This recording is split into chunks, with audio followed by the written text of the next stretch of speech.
You didn't think I knew, but I did knew. There we go. We know all sorts of stuff. Yeah. Hey, everybody, this is Matt, and we're at Texas Toast Guitars. It's Thursday. It's been a couple of weeks since we've done a Thursday live stream. Last Thursday, I was about ready to pass out because I was so sleepy. And now I'm glad to be back. How about you, Chris? I'm good. Yeah, last Thursday, I was glad we didn't do it. I was like so busy. I would have done it, but we were super busy, and it was like 10 to 5. Yeah, and we're like, we're not doing it. I was like, yay. So thanks, you guys, for joining us. Mrs. Toast is here. You might even hear her in the background. And we're going to talk about whatever you guys want to talk about. We'll answer some questions that you have. And we will. I actually have some questions that people sent me to email. I should look those up. But first, Chris is going to chug this beer, I think, right? That's the plan. You're gonna do a. I don't know that I can. Can you just like chug it as fast as you can pour it out of the glass? No, I don't think I can. I think you can, dude. I think this is gonna stink. How many people think that Chris can just pour the beer down his gullet? I can't. I think you can. You just have to open your throat and it just slides right down. I'm just gonna drink out of the can. I'm not a very big drinker. All right, chug. It's awfully fizzy. Yeah, but you're a man though. Okay, here we go. Chris is just gonna chug a beer. Chug. All right. He's doing it. You're swallowing. He's doing it. Yeah. All right, now you can go to second. Yeah, it's like playing softball. You can't go from first to second to third without chugging a beer in between. I think so. Yeah. That was a horrible idea. No, that was a great idea. So everyone's like, chug, put it in sippy cups. Congratulations. Yeah. Thanks. Yeah. That's a real accomplishment. That's a real deal right there. Yeah, it's sitting right here now. Give it like 5 seconds. It'll come out. So Chris, it's kind of a sad yesterday and today. Yeah, I was bummed out almost all day yesterday. Yeah, I got a note from Jim Jam Jimmy. Yeah. Because I hadn't seen it yet. And I was like, oh, no. Yeah. Really? So then I had to go to the Facebook and check. And then, And the first thing I saw was somebody said, no, I think it's a hox. And then, I think someone on Texas Toast Facebook page. And then I saw that it was a real thing. And I was like, oh, man, that sucks. Well, it's a total bummer. And it's weird because we were talking about going and seeing them. And we were like, well, we can see them again sometime. Hell, we could see them. Yeah. This year when they come to Colorado. So we don't want to speculate what's happening at the Lake of the Ozarks Amphitheater. But if I were a betting man, I'd say that show's probably not going to happen next week. Probably not. I heard on the radio this morning. Yeah. That he was big on the show must go on, and they're going to try to respectfully. Okay. Well, so he was at home, and they were going to have the guitar tech that's been with them for forever fill in on bass. Which, as you pointed out, is one thing to he's coming right back, but because you can have fun with a fill-in guy for a few shows and do the spiel and all that. But sure. Yeah, it's a little different now. Well, we don't know what's going to happen, and they're saying it could be like a touring memorial. Almost. And it could be, but I think you probably need to grieve for a little bit. If you've known each other for as long as those guys have. They were like 20 when they met. Yeah. So that's like over 50 years. Yeah. Mm-hmm. So anyway, guys, we don't know, but we will, I guess we'll all find out together. So man, I was so into ZZ Top for so long. Yeah, I'm still kind of in my ZZ Top phase. Oh, I still like them. Yeah. No, I didn't. Yeah. I guess that came out wrong. Yeah, but I was really into ZZ Top. Yeah, like that was one of the few things that I listened to for quite a while. And a buddy of mine and I, every time we got together, it was ZZ Top. ZZ Top. That's all. We should have started the show. Good. Got a melody, got a melody, got a melody, got a melody, got a melody, got a melody. Easy, baby. And then you do it. No. Come on, dude. Don't you remember that from Fandango? Yeah, that's my favorite one. God, I love that. So, yeah. But so it's a bummer, but let's talk about how cool Dusty Hill was instead of, how big of a bummer it is. Because we all know it's a big bummer. And if you look on any social media thing, it's all it is, oh man, I'm so bummed out. But, and here's what I was debating whether or not to do this. Like that video I posted today, we put a Dusty Hill thing at the end. And I'm like, is that tacky? Because I'm not trying to ride a Dusty Hill tragedy here. I don't think I am. Well, this is by far your most favorite band. Yeah. So yeah. But I don't want to be, and you guys know, what happens is like when whoever dies, it's, oh man, I'm so bummed out that whoever that was died. Here's a picture of me and that. Yeah. So I don't want to do that.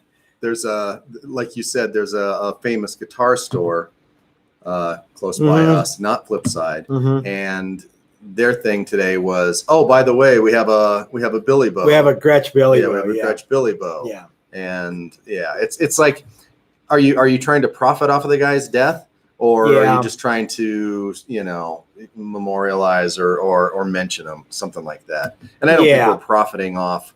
I definitely don't want to do that. Mentioning what a bummer it is, because that guy was cool and that band's cool. And totally. I think this is going to be the end of ZZ Top. I fear you're right. I don't want it to be that, but I fear you're right. Yeah. So we had a question last week. We're going to talk about, we're going to just take questions. And we're going to listen to your guys' stories about Dusty Hill and ZZ Top and your favorite ZZ Top songs. And we're answering your questions about making guitars, because that's kind of what we do on Thursday. So that's going to be fun. Daryl Hazelwood sent this in last week. He said, I'm not going to be able to watch the show, which we didn't do. And worked out for Daryl. Yeah. So he says, what goes on into your thinking when you are determining neck pocket location for a set neck guitar? How deep into the body of a guitar? How deep should the pocket be? I've heard one person say that the body of a guitar should meet the neck at about the 16th or so fret. How much gluing surface area should there be in the neck in order to be reasonably secure? If a portion of the neck extends into the pickup cavity, how thick should that extension be? So these are great questions, actually, about no audio. No, apparently it's just him. Oh, okay. Everyone else, I got it. He has no audio. Maybe okay. Turn off mute. So Michael, I don't know what's wrong with the audio, but I think it's on your end. I think it might be on your end. Yeah. Everybody else seems to think it's fine. So okay. Let's talk about the neck pocket of it. We're talking specifically about a set neck guitar. Okay. Because he's talking about glue surface. So but I think that this is probably very, very similar if you're using screws or bolts or some ancient Japanese joinery. Have you ever seen those guys who make they make things like slide together and it's this cool dovetail? That'd be a neat neck joint. I think it's all magic. It looks like magic to me. Yeah. I can tell you that first of all, let's answer where the neck should join the body. Okay. If you look at a Les Paul, the 16th fret and the upper, it's not a horn because there's no cutaway there. But the body kind of joins the neck at the 16th fret on the top. Traditionally, guitars join the body at a fret. When you have a double cutaway, it's trickier to do. But the Strat joins at the 18th fret, I think. Yeah. Acoustics join at the 14th or 12th. 12th or 14th. Yeah. Some of them, have model names based on that. Yeah. Kind of an idea. The SG actually joins at the 22nd or 23rd fret because it's all body and then the rest neck, and then the neck goes into the body. So I think that if you look at your guitars, you will probably find that many of them join the body at a specific fret. And if that's something that you have never noticed before and you're building guitars or thinking about designing your own, endeavor to do that. And I think that's just kind of one of those odd aesthetics that people kind of look for. Yeah. Yeah. I think it makes more of a difference. It would look really weird now knowing that if you looked at an acoustic and it joined in the middle. In the middle. Or even worse, just slightly off Mm-hmm. of a fret. But on an electric guitar, because you usually have several cutaways Or roundovers that kind of blur it's a that little, line. it's a little different. You can get away with a little bit more.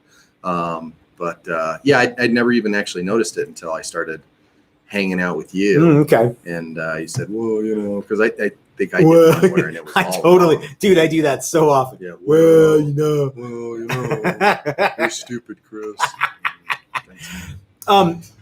The Challenger actually does not join at a specific fret though, except on the bottom cutaway. The top doesn't because the top kind of comes in and then comes back out again. I always say that one, you know, if it didn't come back, it would join at that fret. That's true. But it's got a tiny cutaway on the top. Yep, a little just a flip.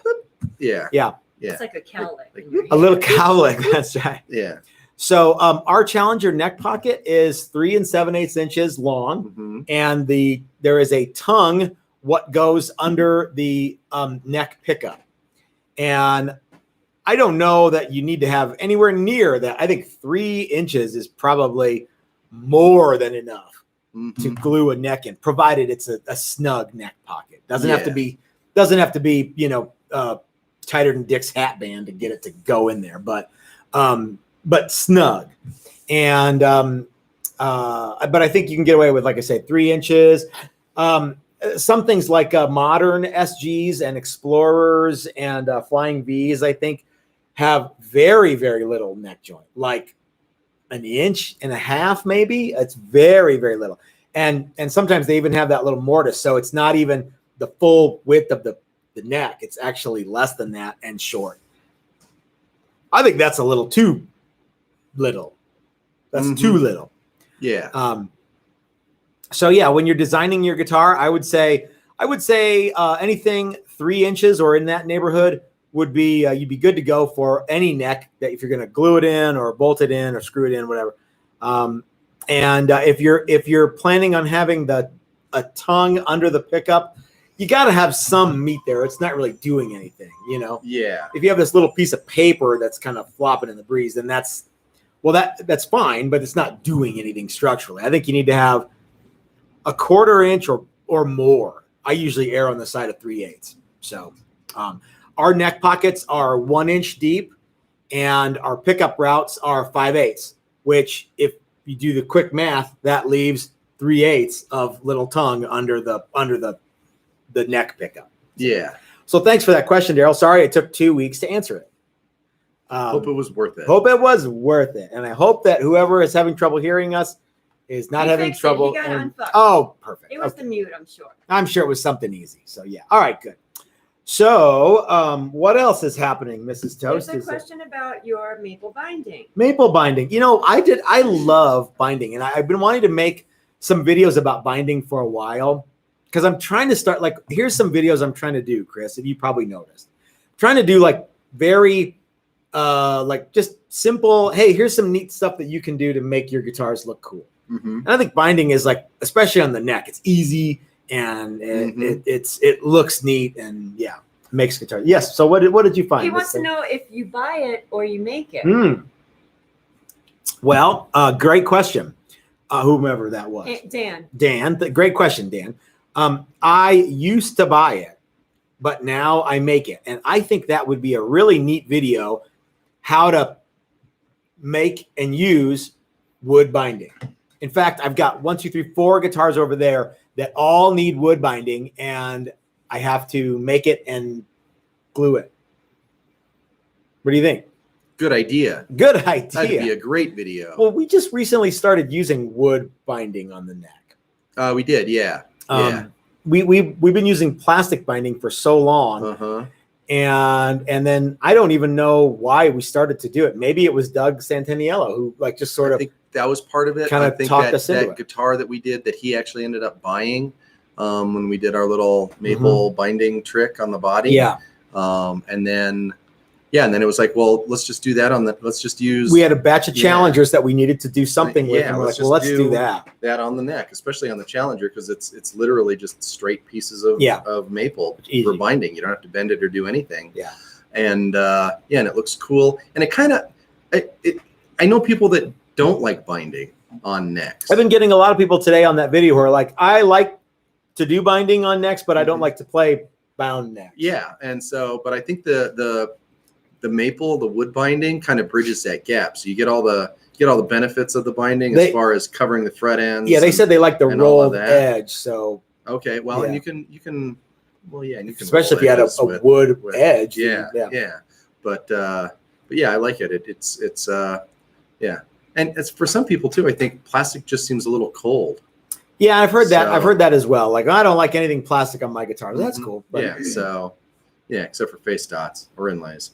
You know, I should have said something about maybe if I make a video about wood binding, I'll include for all the people who really want tone. I'll probably say some jive like that. So sounds right. Yes, ma'am. Next question. Oh, sure. I Yeah, got a thank you. few. Oh, great. Okay, awesome. So Lakeside Welding Jerry. Lakeside. Is that like Lakeside Amusement Park? Maybe. Are you in Lakeside? Oh, wiring minds want to know. Hey, Matt, ever built a Cedar guitar? Cedar guitar. As a matter of fact, Lakeside Welder Jerry, the very first acoustic guitar that I ever built, that was in 1989, had a cedar top. Yeah. And yeah, so cedar is a neat wood to use. We've got one or two guitars in here, I think, with cedar. Isn't that double neck a cedar top that we need to kind of wrap up here in the next? Is it next cedar little bit? or is it something else? It might be cedar. I can't recall. We've had some cedar stuff. We did Disco Express had cedar. That was a great guitar. No, that was pine. Was it pine? Yeah. Okay. Yeah. It sure looked like cedar. I don't remember ever seeing or smelling cedar in the shop. It's that's, you will definitely know when you're working with cedar. Yeah. I am not a super mega fan of cedar, though I do have 4 or 5 cedar tops that Dan from Guitar Wood Experts sent me. Do you remember when we were kind of working on our guitars to play while you're sitting on the couch that are louder than an unplugged electric, but not as loud as a full-on acoustic? And those are still just kind of, it's roasted cedar, I believe. And that would be really neat. I think we used one of them, and Eric Slater has that. Oh yeah. So I do remember that. Yeah. It's neat stuff. And cedar is a cool wood. There are people that say acoustic guitars with spruce tops take about a decade before they sound good. Yeah. This is them talking, not me. I don't know. Yeah. And there are people that say cedar tops sound good right away, but don't last for forever. Okay. Again, I don't know. Guys who make acoustic guitars are like basically wizards, and they know things about guitars that I don't know. Having said that, cedar is a neat wood. It's great for closets and pencils. It's awesome for closets and pencils too. You know, this is a perfect segue too into thanking some of our sponsors, like Dan at Guitar Wood Experts, who sent us those cedar tops. If you guys are looking for woods for your next guitar project, I would urge you to check out Dan or Calvin. Give them a call at Guitar Wood Experts. Chris always makes me feel self-conscious when I do, because I have to thank all the people. I'm not really sure what I should be doing right now. I was thinking about trying to be like your hype man. Like, I'm thinking, boy, like Dan, Flav. Calvin, yeah. Or maybe channel like Ed McMahon. No, I say go with Flava Flav. Yeah. Or Andy Richter. Y'all want this party started, right? Yeah. I'm gonna get you a clock necklace. Oh, there it was. Yeah, no, but almost. Yeah. But anyway, yeah. So when you guys are looking for woods for your next guitar project, like every single body that we get for the classes comes from Dan at Guitar Wood Experts. And just call the man. Call the man. Thank you. See how easy that is? Can't be. Call the man. Link in the description below to check those guys out, and even a little bit of a discount code, which I believe is still fully operational. And if you need other stuff for your guitar project, of course, you can contact John and Cheryl at Bitterroot Guitars. We are they are the exclusive providers of all of the truss rods that we use here, and maybe some other places that you may or may not have heard of. They get their truss rods from John and Cheryl at Bitterroot too. Everybody be using the truss rods, yo. Yeah, boy. That's an excellent segue into the next question. Well, hold on. I'm not done with my shtick yet. And then when you're all done building your guitar, you know, it's not finished until it's finished. And what you should do is contact Todd at SweetT Guitars for the awesome, cool paint colors.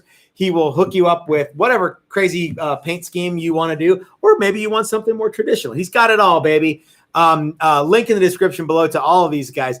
And of course, we can't forget our favorite guys in the whole Denver metro area on Acoma Street between Iowa and Florida. For now. The good people at Flipside Music, the great American guitar store. When you guys are in the Denver area, please check out Flipside Music, the great American guitar store. Tell them Matt and Chris and Mrs. Toast sent you, and they will give you a free sticker. They probably won't give you anything, but you could ask for a free sticker, and don't be surprised when they give it to you.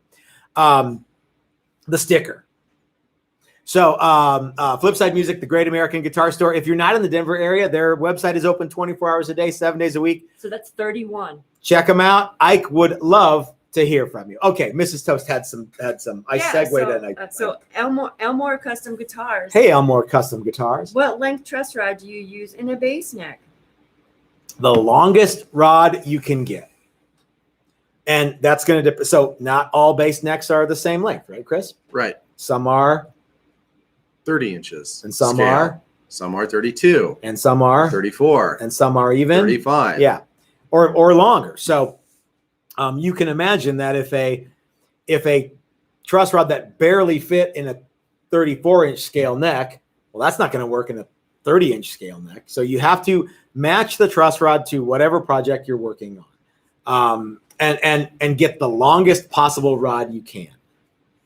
I think I have some 24-inch truss rods from John and Cheryl that I've been using for 34-inch scale basses, I think. But lay out your neck. This is one of the reasons that you guys are going to want to make some drawings. Because just laying it out one time, draw it out full size. I think there's nothing that takes the place of a full size to scale drawing, a measured drawing, as they would say on the New Yankee Workshop. So yeah, Yep. Yes, ma'am. Oh, someone asked, I'm sorry, I lost it now. Okay. How do you make the binding? But then you were talking about making a video about it. Well, yeah, so we can touch on that. I use a combination of the joiner, the bandsaw, and the thickness sander. And if I make a video about this, should we make a video for it? Yeah, you can make a video. Notice how I said, hey, should we? And then you said, yeah, you can. I don't know how to do it. You're the only one that knows how to do it. Oh, okay. I can only imagine what kind of magic it takes to do it. So you need a piece of MDF, some double-sided sticky tape, and some maple, and a way to cut it thinner, and then a way to machine it thinner. Yeah. And I like to have one edge, or actually two edges that are ready to glue. Because I make two edges that are ready to glue. So you want to have something flat, and that's where the joiner comes in. And you want to have something slim. That's where the bandsaw comes in. And then you want to have something that's the right thickness. That's where you got it. The thickness sander comes in. Yeah. So, and it makes short work of it. So yeah, and you can make a whole bunch of it at the same time because you're taping it down to a piece of MDF and running all of it through whatever. So yeah. Actually, every time you make it, it's like, oh, you're done already? Yep. Cool. Yeah, it goes super fast. But you can buy this stuff from StuMac or probably LMII or. What's it cost? It's a little on the spendy side. It's $5 or $6 a piece. Yeah. Okay. Yeah. And it's not very long. $10 in. Yeah. Well, we're just talking about binding necks. Yeah, but so a piece of the plastic binding that you use for necks is $3 or $4, and you get enough to do 1.5 necks with it. The whatever it is from the only reason they're like that long. Yeah, they're not rod quite. Yeah, that's right. Now, what you can get from I'm sure lots of people have this, but I know StuMac has they have binding that has like wood accents. So like if you like the thing we do where we don't go all the way down on the we don't go all the way down on the fretboard. So there's a little line of fretboard. You can buy binding that has that little line on there. Oh yeah. So I should start looking at binding. Yeah. Good Lord, the advancements in binding since I last looked is just quite remarkable. Really. Unbelievable. It's unbelievable. Yeah. But yeah, I think binding is cool. You remember that neat binding we used on that black Limba Mosrite style body that we did? It was black, white, black binding, and Oh yeah. We got that from All Parts, and it just sort of was ready to go. Yeah, it was kind of thin. It was 60,000. Yeah. So yeah, it would be perfect for 3 colors. Yeah, it was neat. It was all right. Yeah. Yeah. I'd like to try, I don't know why, laying up binding as I go. Like a multiple layer. Like three layer. That'd be neat. Yeah. Thing. Let's do I'm it. not going to do it anytime soon. No. But it would be fun. Yes, ma'am. I have a new question. Oh, okay. So what? I hope I'm saying this right. All right. Wait. Oh, let me scroll back. Wadby electric guitars. Does it matter so much whether timber for a guitar body is correctly dried, or is it just important for necks? I've been given a bunch of old mahogany that a friend found in his garage. Mm-hmm. Should say it's very old and seems pretty dried out and stable, but I don't have a moisture meter. Settle down, buddy. I'll handle this. All right, Mrs. Toast is going to handle Wood this. Speak up. acclimates to its environment relatively quickly. So if it's been sitting there drying out for God knows how many years, it's not gonna get any drier.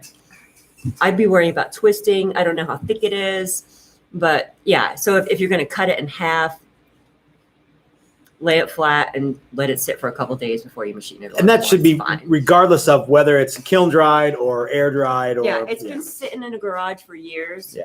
Yeah, I think you're probably okay.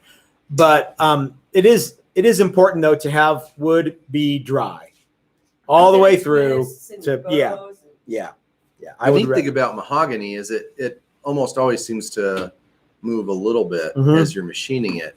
It does. Well, it's kind of dense, isn't it? It's pretty dense. Yeah, and so with the body only needs to be flat as long as the body needs to be flat. And you're talking about like dead flat, like if it's like you're going to lay it on a surface and you don't want it to go badunk because you're going to work on it and machine But it. keep in mind though, if it goes badunk, that's like 10,000ths. Right. It doesn't have to move much for it to go for like if you had 10,000ths off on this side and 10,000ths off on this side, you'd rock up a straight edge on there and it would be like, oh my God, this is like so. Yeah. But you only need it to be flat as long as it needs to be flat, as long as you're machining it. But once you get all the shape done and all the pickups cut and the neck pocket cut and all that, it can do whatever it wants after that. For a fun experiment, go look at any one of your guitars that you have from any big company. Get a straight edge. Get a straight edge and put it on the back and see if it's dead flat. Yeah, and do it from side to side and do it front to back. Yeah, and I can do it. I would be willing to bet you that not all of them are. Or no, probably not. Yeah. But I don't know what the but was. Well, but as long as you get whatever machining you're going to get done while it's flat, you're better off than if you wait. Yeah. So machine with alacrity. Get it done and then be done. Start with as dry a lumber as you can get. And then if it's a big hunk and you're going to cut it in half, let it do its thing. Let it kind of sit. Yeah. Unless it's been sitting in your garage for a decade, it's not going to get any. Like my secret stash of white limba that is basically gone now. That stuff was old and dry, and it wasn't going to get any drier. In fact, the only thing it would get is wetter as it was exposed to any humidity. Powdery or yeah. We're pretty arid here, so especially if it was sitting in an outside enclosed storage facility as it was. Yeah, we probably made it different bringing it indoors. Probably. Yeah. So that's the thing about any of this stuff. If you have access to a super awesome dry rig, then then bully. But you kind of just got to get it, and sometimes you got to sit on it for a little while. But they're sitting on it, and then they're sitting on it. I've talked to guys who are like, man, I've had this stuff sitting for the last decade, and one day I'm going to make a top out of it. Really? You're going to make a top out of a piece of that one day the Earth is going to turn into a red dwarf. Yeah, that to me that sounds like that. Like that's a little too obsessive, I think, but that's just me. Yeah, we haven't had any real issues with stuff moving around a lot. No. So, and if we did, then we would have to. The way that the wood is cut can always have an impact on how it settles down. Things like cupping happens and shrinking and this, that, and the other. Twisting is you can find like wood drying images of like, or how wood is cut. It's fascinating how like guys know how it's gonna what the wood's gonna do once it's cut out of the log, and they go, all right, if you cut it out of this section of the log, it's gonna cup like this and shrink like this and do that, and it's gonna kind of bend it. They've got it down to a science. It all wants to go back to round. Yeah. They pull the freaking in like the lumber mill in Idaho. They float the trees down the river. They pull them out. They sit in the yard and they have this overhead like monorail, goes and grabs them, picks them up, drops it on a conveyor belt, comes in the freaking mill, and then there's a computer that takes a 3D image It's of this remarkable, freaking yeah. tree and optimizes the wood out of it, and it will slice, and it goes off in different directions depending on what it is and what size it is. Yeah, I would urge you to look up some of those pictures and see for yourself. It's a cool thing. It's neato. Yes, ma'am. All right, so Doc has a question. Hey, Doc, are we excited? Doc's coming out. Doc's been eating well this week too. Yeah, I think he's on trip. vacation. Yeah. Eating steaks and chops and yeah. I like it. Was pretty good. What? Mm-hmm. Only pretty good? It looks pretty darn. It's pretty good to rocking. me. Anyway, so Doc. Would a gold sparkle celluloid binding, like on a Gretsch White Falcon, be a different process to use for binding a neck or body? In that, you need to be very cautious when it comes to heating of any kind. I've had celluloid binding catch fire while I'm heating it to bend it. I've had it like all of a sudden, right? Yep. I've had it melt and smolder when sanding necks with it. I mean, it is a super cool material, and you just have to be a little careful. I probably shouldn't say that it's because it's not impossible. It's just you got to be a little more careful. You got to go a little slower with that. So, but the acetone trick, you can wick in acetone, works awesome. Probably works even better. Probably, with that. yeah. Because that's kind of what it's made of. The binding glue stuff works killer. It's a neat thing. But if you get it too hot, how hot is too hot? I don't know. How bendy is it? It's not as bendy as the regular stuff? as the plastic stuff, Okay, as so I recall. Maybe, yeah. Rethink your bendy process. Well, I mean, if you look at a Gretsch, especially, so let's take the White Falcon example. That's a big guitar, and there's not a lot of bends that you can't just bend. No, there is one. There's one, and I think you might be able to do that without heating it. It's because it's so round. All right. But everything on that guitar has that gold binding, the headstock and everything. So, so you can heat it. I've bound the Telecasters with that before and stuff. I bound around the edge of a Telecaster shaped heel on a neck, so it will bend. It will bend actually really easy. Like I said, you can't get it too hot. How hot is that? I have no idea. It's just too hot. Yeah, you just want it to be not too hot, or it can literally burst into flames. Yeah, cool. Okay. So here's a couple questions again about the drying of the wood. Okay. I'm gonna lump them together. Okay. And I'm gonna, put my 2 cents. I'm gonna go get a beer. Okay. See, I told you he knows where the beer is. What about freeze drying lumber? And then another is any thoughts on baking guitar blanks in the oven to dry wood? Didn't Jesse do that? Hey, Matt. Didn't Jesse do John that did one time? that. John did that. did it. John Bishop did. Sergeant did Bishop, some, have you heard from him? No, I haven't. Damn. Did some I'm gonna text Rachel. experimental stuff with baking, and Jesse's done it too. Has he? Actually, Okay. now that I think about it, yeah. So I'm a big fan of letting nature do its thing. However, when you torrefy the wood, it changes the molecular structure, so it won't absorb any moisture after that. It does something with the sugar in the wood too. That's the what way they say. Dan Yeah. describes it to me. Yeah. So And it makes a cool color. Sugarwood. So, what the stuff that John Bishop did, at least the early stuff that he did, all worked. Yep. And he had a square piece. It was like 2 by 2, and it actually slid. And instead of being square, it was like a trapezoid. Yeah, because you're when it rushing was nature. done. I mean, if you take a dry piece of lumber, and I think you he can rushed the heat process. I think he baked it like a pizza. Yeah. But Jesse's done some stuff, and it actually turned out okay. And it's you don't crank up the oven. I'm doing 350. 350, I'm doing the whole 400. butter Yeah. commercial. It's not nice to fool with Mother Nature. Yeah. Well, probably not in your oven at home.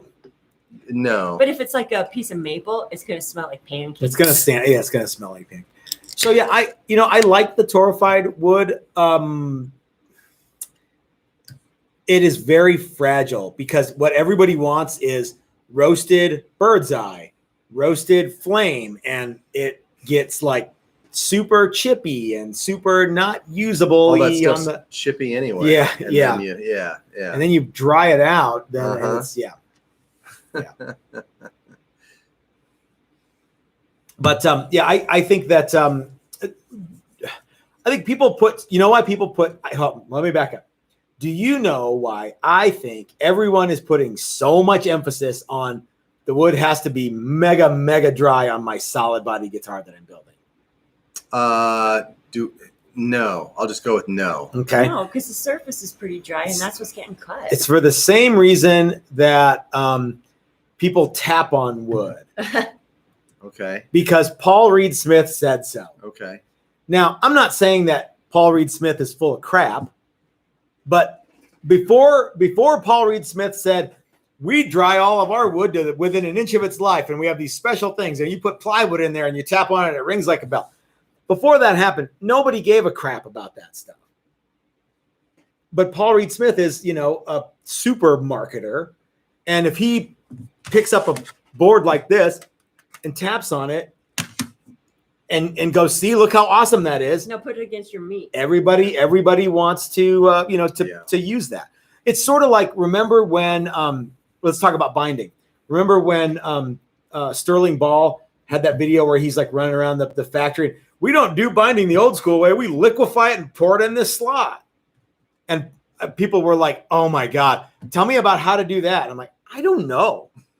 I don't have access to liquid binding. Liquid binding. Yeah. I don't have access to factory stuff like Ernie Ball does, but that's neat. Mm-hmm. But I think that's a factory thing. Mm-hmm. One of the things that we learned. Here's another thing about. Well, are you sure you should do it in that sequence? I think the neck might warp. Thanks again, Paul Reed Smith, who says, nope, you got to do it like this. Oh yeah, in this sequence, and you got to let it sit you for can't a week in fret between. it. Yeah, one of the things that we've discovered was that since it's just the two of us, having a neck that takes 30 days to go from raw lumber to fretted neck, no problem. It's rare for us to be able to make a neck in less than 30 days. Yeah, just because there's so much other stuff going on here. We cut the fretboard and then it sits, and we cut the neck blank out and it sits, and then we glue all this stuff. Not because it's better. It's just because that's what it takes for us to do it. right. There's 4 challengers over there that are in various stages of being done. Those necks have been sitting for over a month.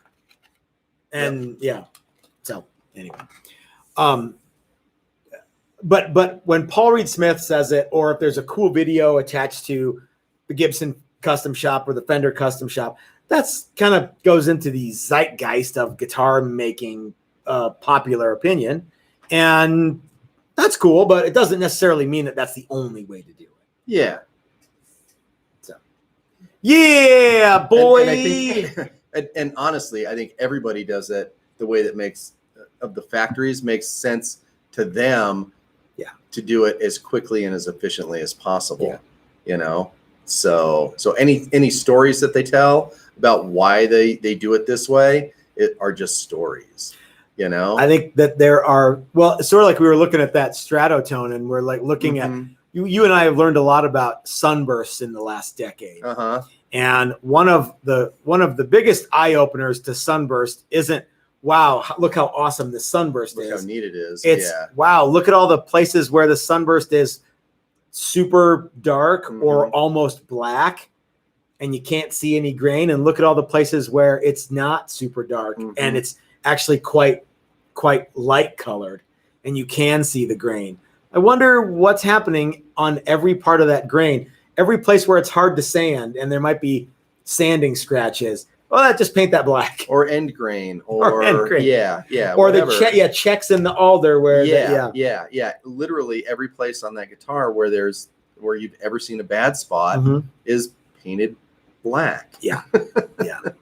And it's just become oh man, that's really cool. The way they did that, oh, that's so neat. Look how awesome it is. Yeah, really, it's cover up. It's cool stylistically, makeup. but it's also cover up. Yeah, it's makeup. It's it's lipstick on a pig. No, it's not. It's a sexy pig. It looks cool. Yeah. Yeah, it does, and I really like that, and I like but at some point, and I think it started probably with violins and other instruments. Yeah, you gotta dress up this thing that's in a factory setting, right? Yeah, you got maybe all it could be. Yeah. So yep, you got it. We don't do that. We don't do the. I've done a little bit of it, but the in the hips or the waist. Yeah, and the waist, painting that dark. Every so often there's a reason to do that, yeah. and sometimes it's because it looks really cool. Sometimes it's because there's a thing that you gotta. Yeah. But I'd like to look at like a Gibson Super Jumbo, because I know they did a lot of that, and look at it again and go, oh yeah. Even though the sides everything's bent on that guitar. Yeah. But it started somewhere. Which one of Dusty Hill and Billy Gibbons like matching guitars did you like the best? Man, the fur ones. You cover up a lot of sanding scratches with fur. You cover everything with it's fur. not tone fur. No, Yeah. Oh no, it was. Those were awfully cool. My buddy that I was talking about earlier and I in high school did an air band to ZZ Top and made spinning guitars, and we made them out of it was chunks of 1x4 that I sort of screwed and glued together, and we covered them in fur, and they spun. Sweet. And they were rad. Yeah, I had this whole rig, and wouldn't it be cool to like actually have like done that with a real guitar? Oh yeah, absolutely. So did you have like the Lazy Susan attachment on your belt buckle or something? We had I made plates, and then it had a bike axle that stuck through. Of course. And I cut it off and put a little nut on it. I think that's how Bobby Dahl's BC Rich spun. Yeah. And it's like just one, like just a pin. Yeah. Yeah. Have you ever thought about spinning a guitar since then? No, never. That's weird. weird. Matt actually did it before me. I sort of did it. Mine went stop. That's right. Chris and I actually had spinning guitars when we were in a band together, and it takes a while to get used to doing it. But man, it's cool. We could do it again, and we could do it a lot better because wireless has gotten a lot better. Yeah. And it was always a cord issue before, so we could avoid that. It looks like we have some super chats. Cool. Let's see what we got here. Brian Duncan just sent $5. God bless you, Brian. Kevin Morris says, could you tell us about classes, please? Kevin, I would love to tell you about it. So Kevin has kind of set some records lately. He comes real early, and I would like to commend him. He comes early to these live streams, and he sent me some emails about coming out to a class, and it looks like he's getting geared up for coming out in 2020. 2020? 2022. Okay. Thank you. I was going to say, did you get plutonium for his No. flux capacitor? So let's talk a little bit about classes, Chris, because we have a few more minutes, and there's a lot of cool class stuff. And a lot of stuff that will happen in the next August, September, October, November, December, 5 months will be that for the next 5 months, if you secure a class in 2022, you will get that at the 2021 price. Because on January 1, 2022, the prices for classes is going to go up. If you guys buy your class now, reserve your space, you pay the 2021 price. So that's cool.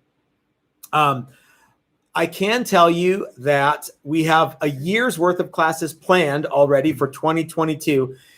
If you look at the website right now, you will probably see some stuff that you're like, well, hey, there's some months missing. So like April and November are missing because those are months that we will be doing a class with Mike Learn, and we're still working on the pictures and the ad copy for that. There's some classes that are one at the early part of the year and one in the middle that were originally going to be come out and do whatever you want classes, but we changed that to a guitar painting class. And as soon as we get that guitar and that guitar done, we are going to take some pictures, and that'll go onto the ad copy for those classes, so you can get an idea of what you can expect to accomplish at a painting class in 2022. By the way, we're having a double reveal tomorrow. We are a double reveal, twofer reveal. There's some cool catching up. That's right. There's some neat stuff coming up in 2022. 3 of the things that are neat are we've got pickup winding classes with Dylan McCurchie from Dylan Talks Tone. He might even be watching because he's probably getting ready to do his live stream, I hope. And so, yeah, Mr. Nashville will be here at the shop next May. The first one already sold out. But you've got 2 more chances to wind pickups with Dylan McCurchie. And like you can wind a Telly set, or you can wind 2 humbuckers, or you can wind a Strat thing, or you can wind 2 P90s or whatever. The neat thing is you can wind pickups, and then like on Saturday and Sunday, and then on Monday you get to what? You get to build a guitar and put your own pickups in it? So that's my line is what? Yeah. Wouldn't that be cool? I was hoping that you would say something more, and then you could what? Go, okay, You're telling me? Let me get this straight. So imagine that you can come out, wind pickups on Saturday and Sunday, like the whatever day it is, and then on the following Monday through Friday, you can build a guitar that it goes in, which is super cool. It is, and there's no excuse for that guitar to not be awesome. No, because you did everything right. Yeah, exactly right. That's a really cool thing. And Dylan's thing. going to be here the whole time, and Chris and I'll be here the whole time. So we're going to have a lot of fun with that. Those classes are up on the website right now. I'm going to build an 8-string lap steel pickup set. No, you're not. I think one of the things that we're going to do is I think Dylan's going to build a guitar with us that week too. Yeah, there's talk of doing that. There's talk of him filming a bunch of stuff. Yeah. So we've got a bunch of so there's some other new classes. We've had a lot of luck with Build a Classic Set Neck, which I thought everybody would want to build like a Les Paul. But it turns out so much so that we sort of set it up that way just to start with, and then you sort of did something else. Yeah. In the first class, everybody's like, I don't want to build that. Yeah. So I look anybody's one or two guys have built Les Pauls. And some variants. We've had some guys who built stuff that looked like Paul Reed Smith. We've had a Flying V. We've had a couple of BC Riches that looked really cool. Someone kind of went off the reservation and did their own thing. And of course, we built a couple guitars. We built a Prostitute and something that I call the Kaiser Blade, which you may just see in a future reveal, maybe tomorrow. So you're going to get to see both of those, and they're super, super neat. But so we had a lot of luck with that, and people were like, "Well, hey, you know what? I would like to build is a Mosrite," and we're like, "Well, crap. Why don't we you can do that at the Build a Classic Set Neck?" Well, the Mosrite isn't a set neck.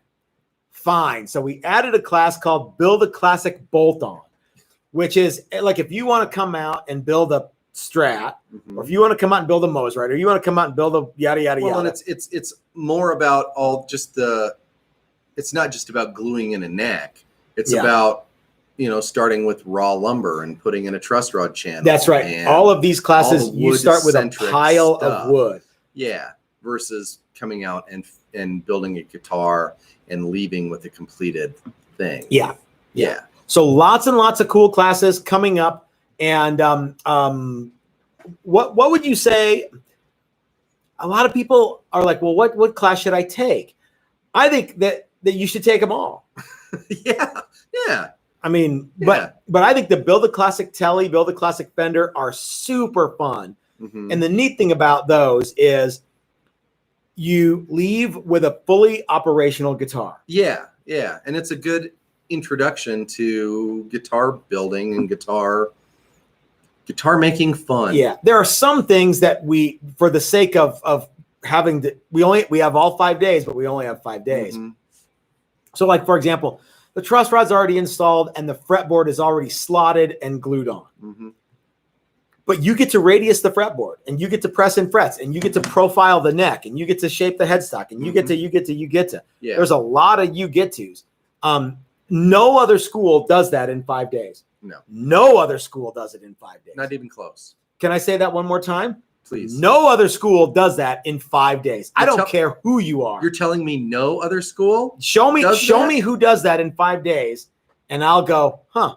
Yeah. Well, I'll be a suck egg mule. Yeah, no, I have never found. I have yet to find another school that in 5 days lets you shape your own neck. I've seen a lot of like shape your own headstock, squirt oil on it, and dress the frets and stuff. Yeah. But nowhere have I ever seen a 5-day class that allows you to press in frets, radius your own fretboard, and profile your own neck. It just doesn't happen. Why do you think that is? Because we're a lot cooler than all those other guys. And if you want to be cool too, you should come in here. reality, I think it's because they're underestimating the people that they are attracting to their classes. Yeah. Or they don't have the guys set up to succeed. Right. Or they have them set up to succeed on like this, kind of half-ass thing.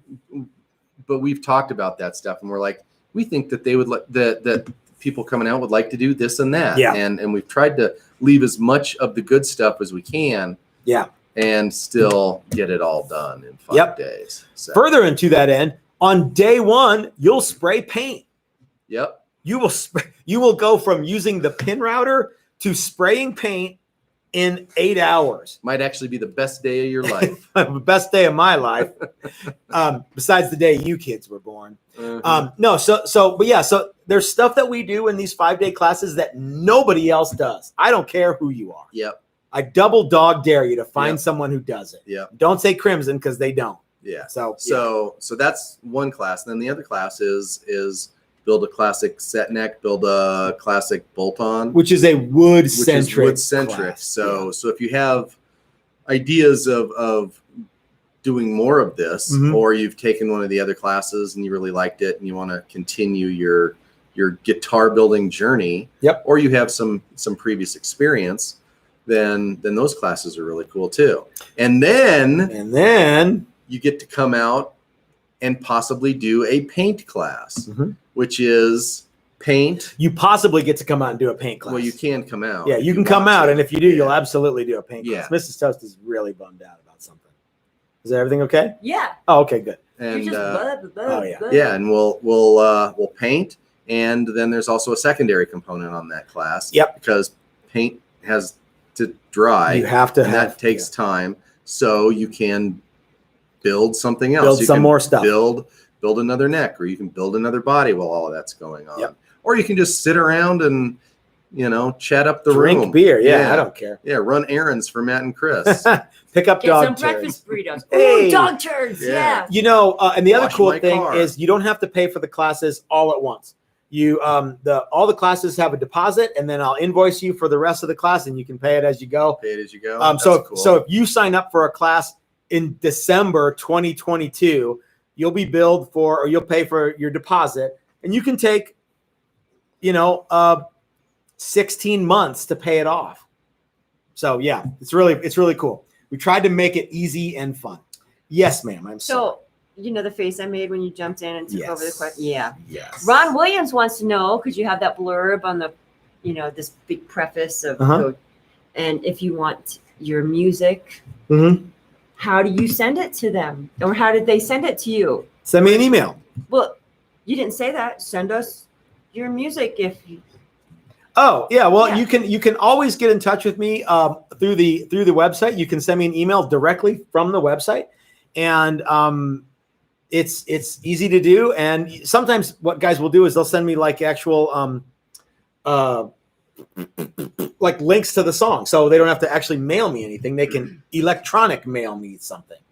And if you want it used in one of the videos, and it's your song that you wrote, and you give me permission to do so, I will be happy to use it in a video. Right now, we're using a lot of Jim Jam Jimmy stuff because he said, "Here, you can use this." So and he writes songs that I can get behind, like like Big Wheels, songs about big wheels. Yeah. Yep. That one's coming. I was gonna talk about one of the other ones, but Dawgs named Buster. And So that's the best way to get in touch with me, sir. Write a song about a hot dog. Should write a song about King Dogs and our guitars.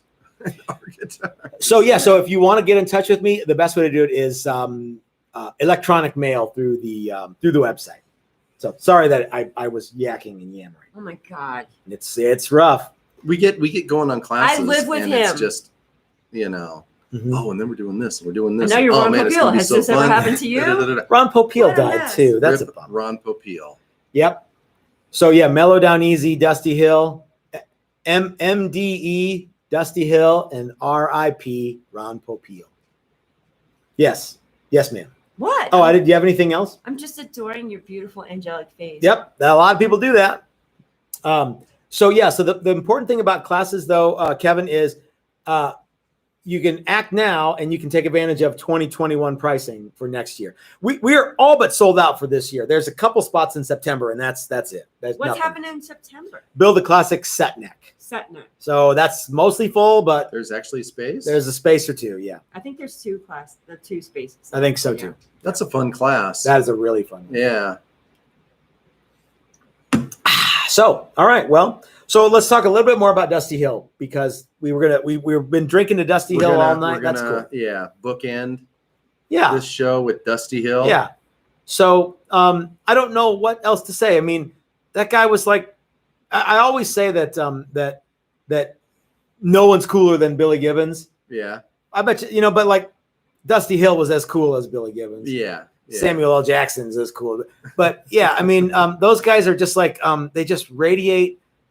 They're just neat people. And I would think I would be positively starstruck if I ever got to meet him. Yeah. You know what I mean? Yeah. Dusty Hill was what a super cool guy, and he was always doing wacky stuff, and I saw a picture of him with a Suicidal Tendencies hat on, and he was like making some signs with his. It's just like this funny guy who does. Yeah, I think he was.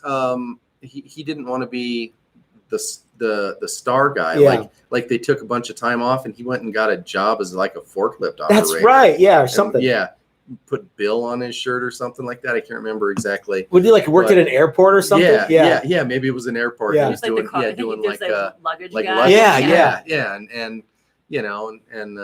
just and one of my favorite things was the Drew Carey show when they were trying to get guys for their dumb polka band, and they had all sorts of celebrities on, and he was one of them, and he's playing the bass, and they're like how attached are you to the beard? It's like, beard. This is a Texas goatee, man. And And he's Hank Hill's cousin. That's right. He was on King of the Hill, which is one of my favorite shows. And that episode, he was on the Tales from the Tour Bus. Oh, that's right. They had a handful of things with ZZ Top. Yeah. Dusty Hill. What a cool guy. I knew those guys. It seemed like they were almost like ageless in a lot of ways. Yeah.